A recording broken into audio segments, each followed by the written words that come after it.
ছানার পায়েসের একটা ঐতিহ্য আছে। ছানা পায়েস একবার খাইলে আরবার খাইতে মন চায়। মিষ্টি প্রেমীদের কাছে শেরপুরের ছানার পায়েস একটি জনপ্রিয় নাম। এই ছানার পায়েস একবার যিনি খেয়েছেন তিনি বারবার খেতে চান।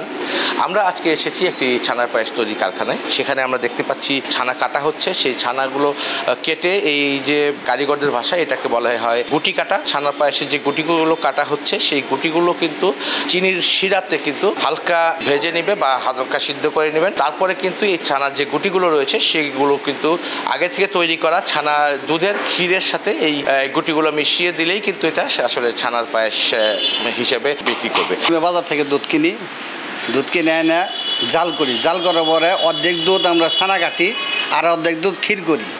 বাকি যে ছানাটা কাটি সেটা কাইটে ছানা বানায় আমরা পরে ওটা আস্তে আস্তে করে সে আপনার প্রতি কেজিতে 50 গ্রাম ময়দা দিয়ে আমরা গুটি কাটি। কাইটে অল্প হালকা চিনির মধ্যে ছেড়ে দিয়ে আমরা ওটা সিদ্ধ করে ওই ক্ষীরের মধ্যে আমরা ওই গুটিটা দিয়ে দিই। এইভাবে ছানার পায়েস তৈরি হয়। ছানার পায়েসের দীর্ঘ ইতিহাস রয়েছে, দীর্ঘ ঐতিহ্য রয়েছে। প্রায় 150 বছর আগে শেরপুরে যখন জমিদারের প্রথা চালু ছিল, বিশিষ্ট কোনো মেহমান যদি তাদের কাছে আসতো তখন কিন্তু এই ছানার পায়েস তৈরি করাতেন জমিদাররা। ধীরে ধীরে যখন জমিদার প্রথা যখন আসলে বিলুপ্ত হয়ে যায় তখন কিন্তু ধীরে ধীরে এই ছানার পায়েস আসলে সাধারণ মানুষের খাদ্য হিসেবে রূপ নিয়েছে। এই মিষ্টান্ন কিন্তু আসলে এতটাই সুস্বাদু যে এই মিষ্টান্ন একবার খেলে সাধারণ মানুষ কিন্তু আসলে আবারও খেতে চাই। শেরপুরের যে ছানার পায়েসের একটা ঐতিহ্য আছে, 150 বছর পুরনো, যে আমাদের বাপদাদার আমল থেকেই এটা জনপ্রিয়। ছানা পায়েসটা আমি আসলে কখনো খাই নাই, শুধু নামই শুনেছি। আজকে আমার এই ভাইয়ের মাধ্যমে আজকে আমি এখানে এসে খাইলাম, খুবই ভালো লাগলো। ছানা পায়েসের তুলনা নাই। ছানা পায়েস একবার খাইলে আরবার খাইতে মন চায়।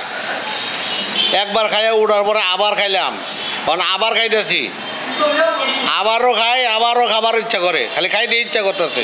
ছানা পায়েস একটা নাম করা জিনিস। ছানাটা ভালো, সারা বাংলাদেশে সেটা যথেষ্ট সুনাম আছে। আমরা এই যে পণ্য পাইছি আমরা খুব খুশি, আনন্দিত। ছানা পায়েস আমাদের এটা খুব ঐতিহ্য প্রাচীন একটা রসমালাই। এটা থানা পায়েসও বলে, অনেকে বাইরের লোকেরা রসমালাই বলে, কিন্তু আমাদের শেরপুর এটা থানা পায়েস বললেই প্রসিদ্ধ।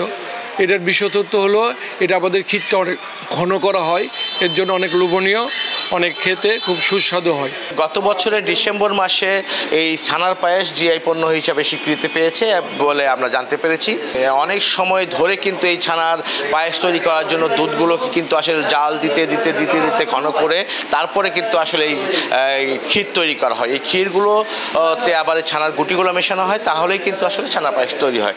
তো ছানার পায়েসে কিন্তু আসলে মানুষের ছোট বড় আবাল বৃদ্ধ বনিতা কিন্তু এই ছানার পায়েসের খুব ভক্ত। তারা পায়েসের যে জনপ্রিয়তা রয়েছে সেই জনপ্রিয়তা নিয়ে এই ছিল আমার কাছে সর্বশেষ তথ্য।